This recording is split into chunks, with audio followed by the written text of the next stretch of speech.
Arte e escolas públicas de Ceilândia adotam literatura de cordel para incentivar o gosto pela leitura. Talento, corredora mirim brasiliense coleciona vitórias no atletismo. Violência, revoltados com um homem que batia na companheira. Moradores de Vicente Pires jogam o carro do agressor dentro de uma vala. E ainda será enterrado logo mais o corpo da bombeiro que morreu quando trabalhava no combate a um incêndio em Taguatinga. Olá, eu sou Renata Dourado e o Band Cidade Primeira Edição está começando agora.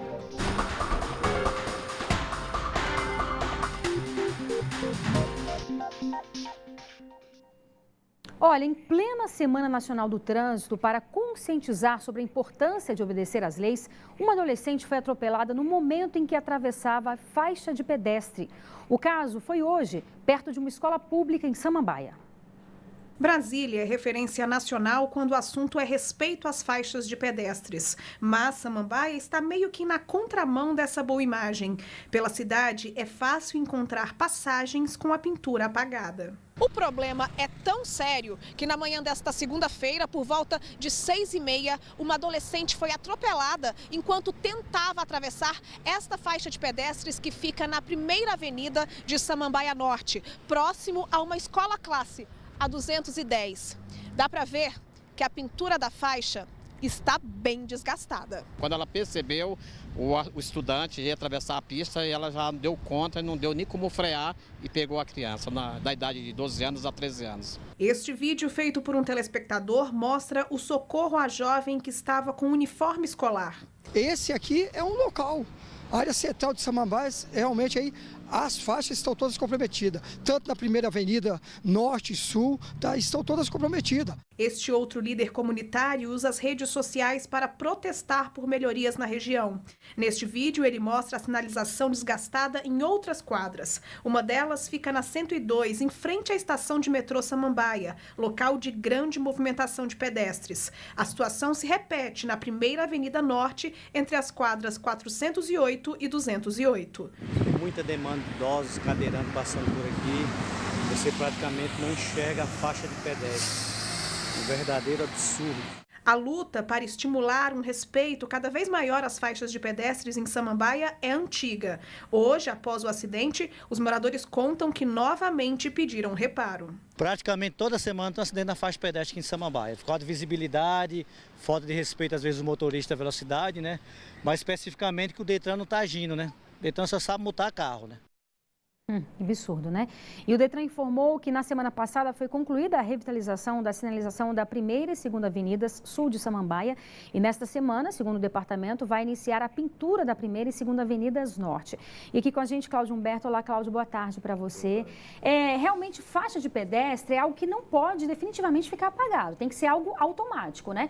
Mas a gente percebe também que existem muitos motoristas que estão desrespeitando muito a faixa de pedestre, né, Cláudio? Exatamente. A faixa, claro que tem que ser revitalizada permanentemente, né? O Detran é um órgão que ganha muito dinheiro, né? Sobretudo com multas e tarifas, etc. Então, um desses órgãos que tem dinheiro o tempo todo. Não falta dinheiro ali, né? Tem que estar mais atento a isso, né? Mas os motoristas, a maioria, quase todos, ou se não todos, sabem exatamente onde é que tem faixa de pedestre. E não para por desleixo mesmo, né? Ou por falta de educação. Eu acho que também o Detran está mandando mal nessa parte. Tem que fazer mais campanhas educativas de respeito à faixa, né? O Detran é preciso...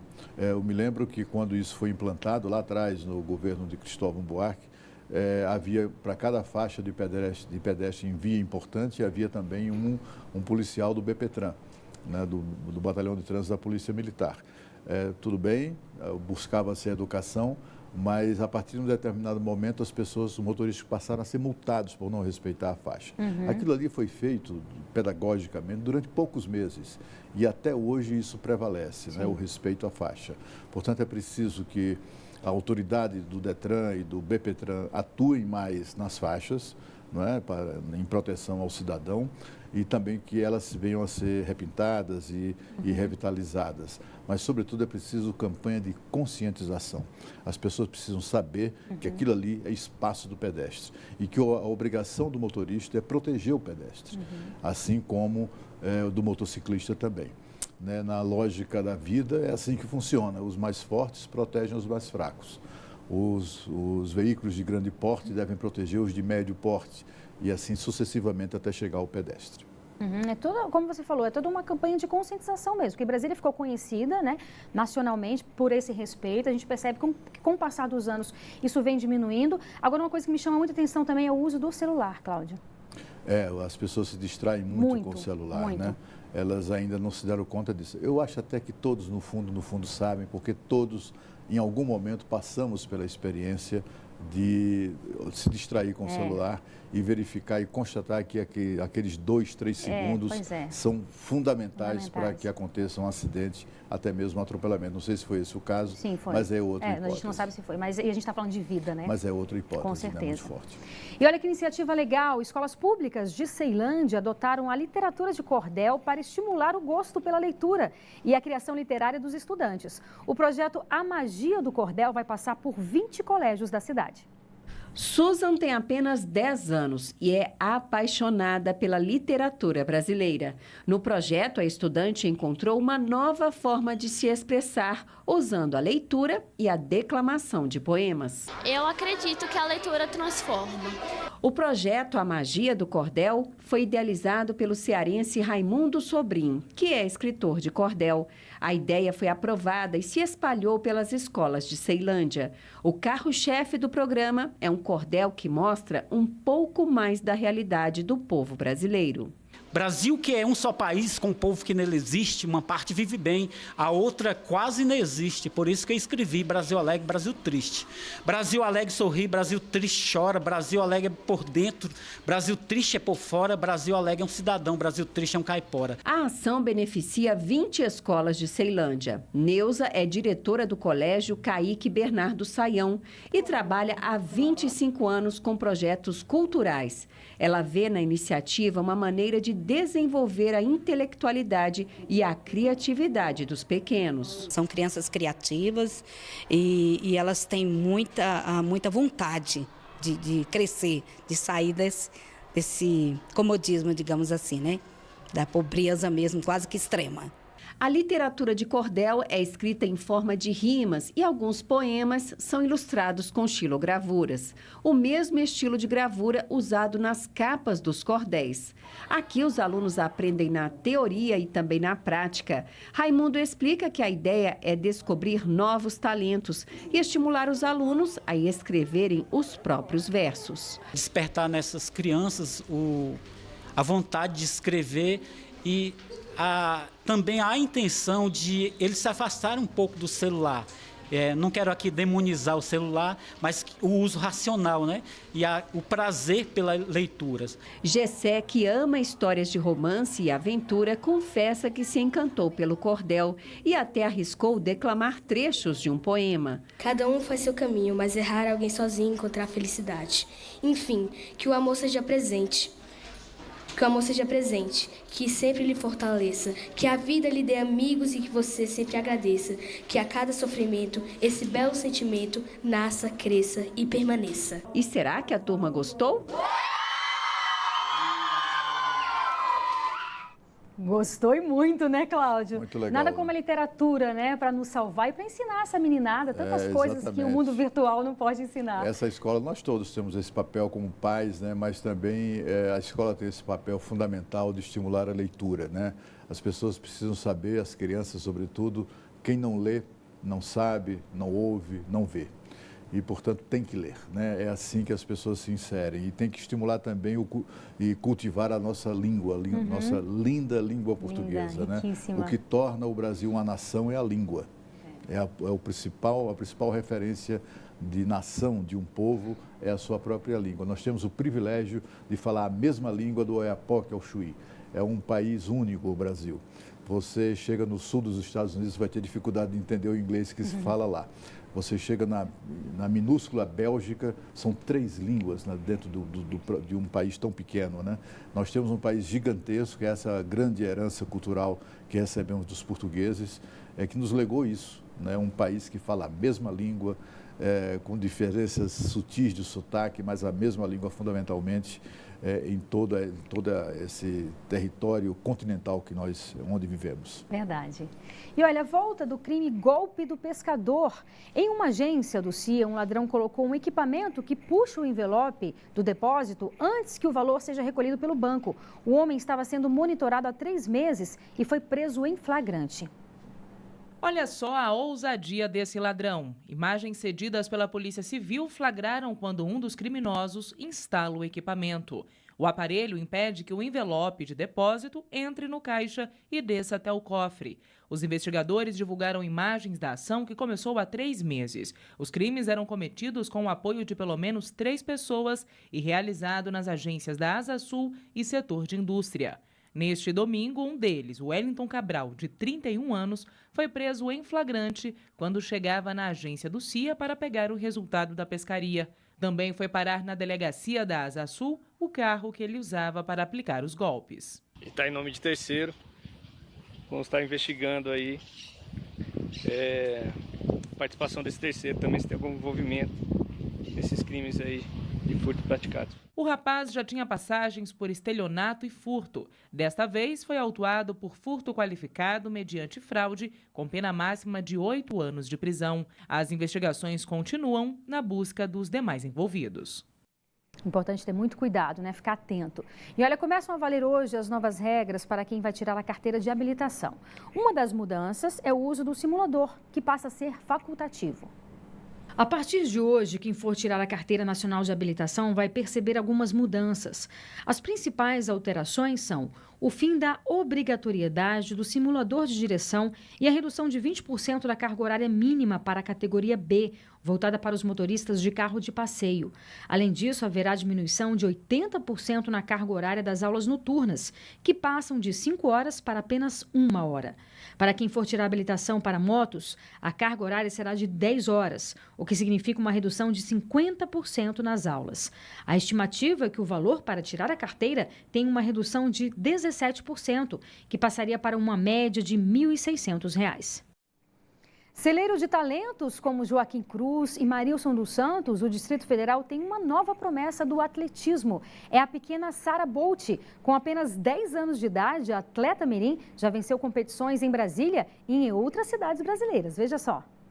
Sara é figurinha conhecida na pista de atletismo do Paranoá. A menina de apenas 10 anos treina no local há 3, sempre com foco e dedicação.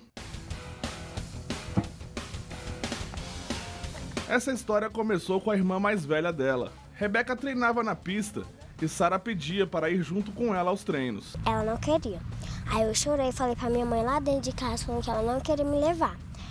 Aí teve uma hora que ela falou, pessoal, vai se arrumar que a Rebeca vai te levar sim. Aí ela me arrumou, a gente veio. Aí eu fiquei dando tiro, tipo, correndo com as meninas e o João falava que eu ia voar alto. Aí eu comecei a vir pro treino desde esse dia. Aí depois disso eu comecei a trazer ele, ela foi desenvolvendo e gostou. E foi através disso que a gente descobriu o talento dela. Sara virou destaque. Já venceu marotinhas aqui em Brasília e também em Fortaleza, Belo Horizonte e Uberlândia. E passou a ser conhecida como Sara Bolt, devido aos bons resultados. Por causa da velocidade dela, né? E a gente batizou ela de Sara Bolt, né? Levamos elas em alguns campeonatos. Em Fortaleza ela foi campeã lá, campeã em BH, Belo Horizonte, campeã em Fortaleza, 2 vezes campeã em Uberlândia, né? Então, assim, ela chamou muito a atenção do pessoal que trabalha nos projetos sociais na modalidade do atletismo. Ela corre muito, a Sara, é um talento aí para o Brasil. O jamaicano, dono de 8 medalhas de ouro olímpicas, é uma das inspirações de Sara. Um dos sonhos da menina é conhecer o homem mais rápido de todos os tempos. Para isso, ela sabe o que tem que fazer. Correr. Minha mãe me chamava para ver ele correndo. Aí, minha mãe falava que moreninho e baixinho sempre corria.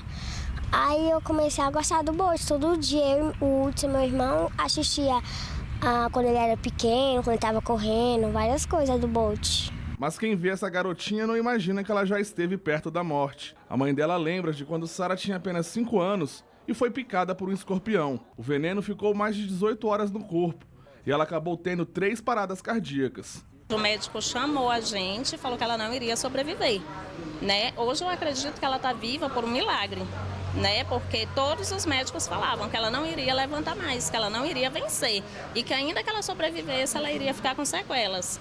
E eu agradeço muito a Deus pelo fato de hoje ela estar correndo e sem nenhuma sequelas. De origem humilde, com dificuldades financeiras, a mãe de Sara, que é manicure, se orgulha de ver a filha brilhar nas pistas de atletismo. Enfrentamos algumas dificuldades, né? Mas eu, como mãe, eu luto para dar o melhor para ela e tá sempre incentivando ela. Entendeu? Se é isso que ela quer, pois a gente vai correr atrás, a gente vai buscar. As dificuldades ainda existem, mas como boa atletista que é, Sara Bolt espera superar todo e qualquer obstáculo, voando alto e sem medo de sonhar com um futuro melhor. Quando eu crescer, eu vou querer sair de Brasília, vou querer ir mais para outros lugares e também chegar em primeiro. Sempre. Sempre.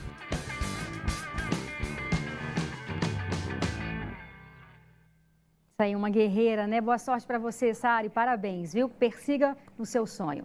E a seguir, revoltados com um homem que agredia mulher, moradores de Vicente Pires jogam o carro do agressor em uma vala. O Band Cidade volta daqui a pouco, eu espero você.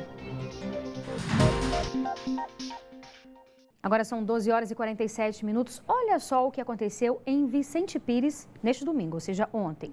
Durante uma discussão, um homem agrediu a companheira dentro do carro. Em seguida, o marido desceu e puxou a mulher para a rua, onde voltou a espancá-la.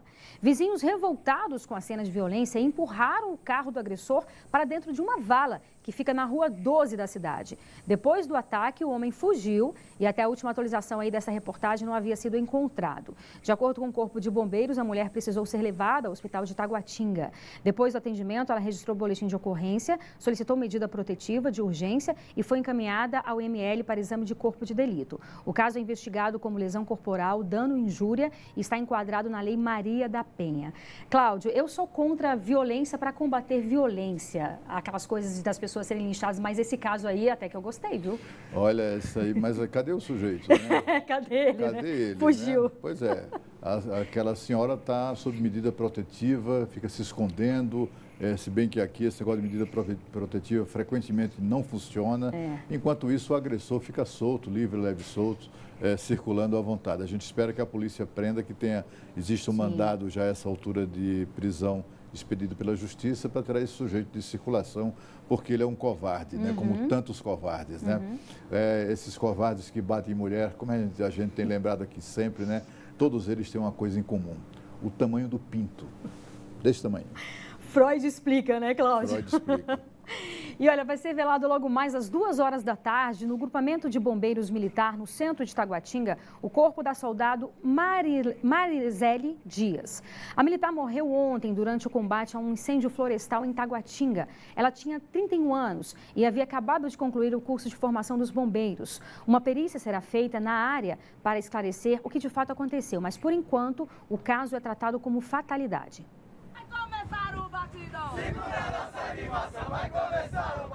Um grupo de bombeiros resgatou um vídeo que deixa claro o amor e vibração que a soldado Marizeli Dias, de 31 anos, tinha pelo serviço no Corpo de Bombeiros.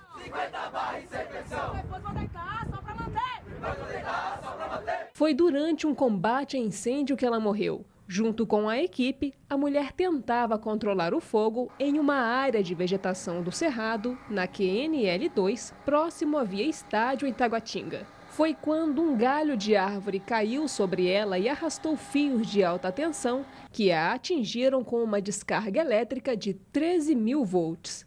A militar foi levada em estado grave para o hospital de Ceilândia, mas não resistiu. A perícia vai analisar o local, a área do acidente, mas por enquanto os bombeiros consideram o ocorrido como fatalidade. Zélie, como era chamada pelos mais próximos, deixa um casal de filhos. Olha, as agências da Caixa abriram nesse sábado para o saque do FGTS. Aqui no Distrito Federal, 1.600.000 trabalhadores podem fazer o saque até março do ano que vem. Veja só. Para facilitar o pagamento do FGTS, o Fundo de Garantia por Tempo de Serviço, as agências da Caixa abriram cedinho no último sábado. As unidades funcionaram das 9 horas da manhã até as 3 horas da tarde para fazer o atendimento. Na segunda e terça-feira, o funcionamento também será diferente, com 2 horas a mais para o cliente realizar o saque. Quase 10 milhões de brasileiros devem usar o FGTS para pagar dívidas. Especialistas indicam que o dinheiro deve ser justamente utilizado para limpar o nome. Entre as prioridades estão o cartão de crédito e contas de luz e água. O brasileiro só serve para pagar a conta, né? Prioridade é pagar cartão, né, e não contrair mais dívida, né? Pagar a conta, pagar a dívida. Com certeza vai dar de quitar, não vai sobrar uma coisinha. O governo liberou saques de até R$ 500 de cada conta, ativa ou inativa.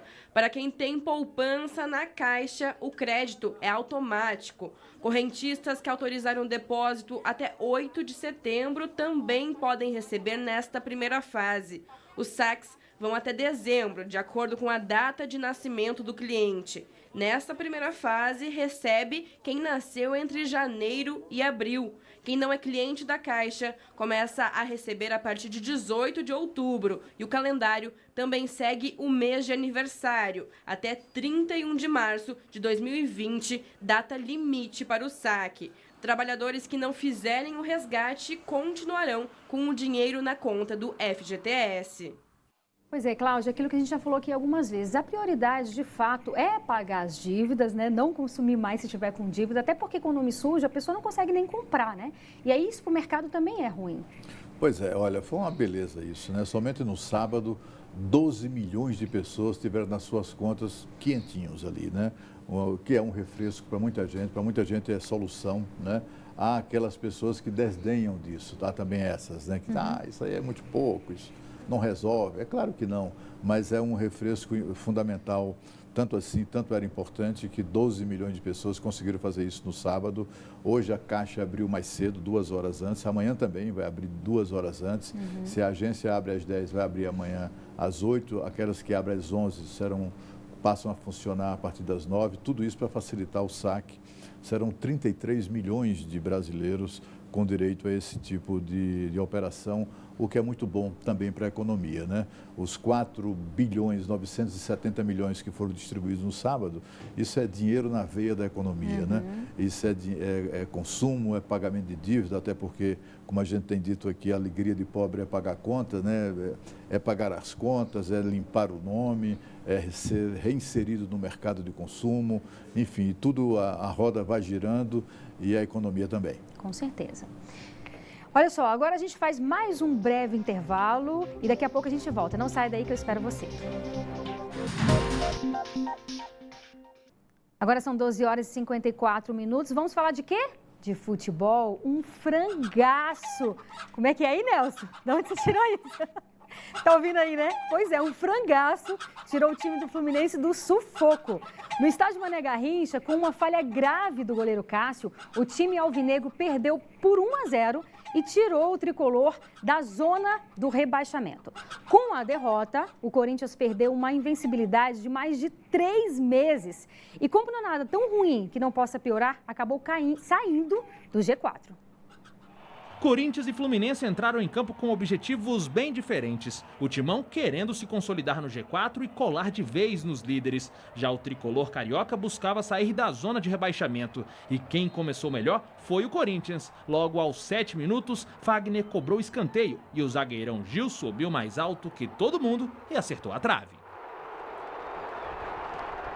As chances começaram a surgir uma atrás da outra. Primeiro com Vital, que chutou com perigo para fora. No escanteio, a cabeçada passou perto.